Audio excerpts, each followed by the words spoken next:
पातर सैया बाड़े, देवघर में गइल बाड़े जल ढारे। ए बाबा बड़ी दुख में बानी। ए बाबा दूबर पातर सैया बाड़े, देवघर में गइल बाड़े जल ढारे।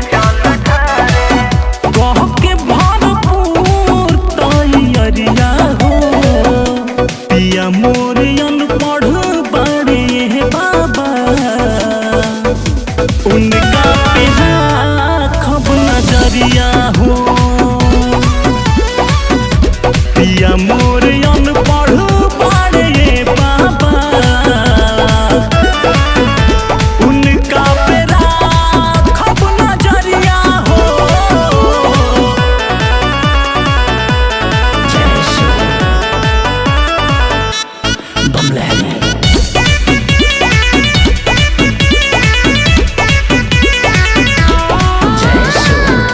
नइखे याद उनका नंबर मोबाइल के, बड़ी डर लागता बे मेला में भुलाइल के। बड़ी ए बाबा नइखे याद उनका नंबर मोबाइल के, बड़ी डर लागता बे मेला में भुलाइल के। हाँ कैसे लागी पिया के खबरिया हो, पिया मोर अनपढ़ बाड़े बाबा, उनका पे राखब नजरिया हो। पिया मोर अनपढ़ बाड़े बाबा,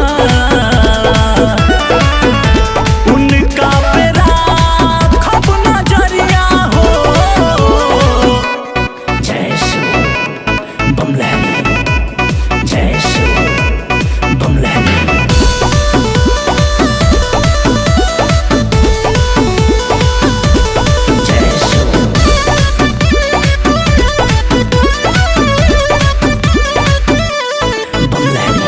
ससुरा में पहिला बड़े सावन के सोमार हो, दीपक लो पुजारी बात माने ना हमार हो।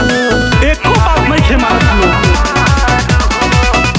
ससुरा में पहिला बड़े सावन के सोमार हो, अंशु सचिन बात माने ना हमार हो।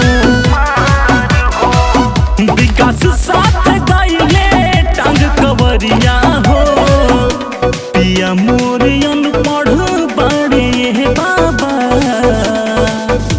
उनका पे राखब नजरिया हो। पिया मोर अनपढ़ बाड़े बाबा, उनका पे राखब नजरिया हो। ए बाबा तनी देखी ना।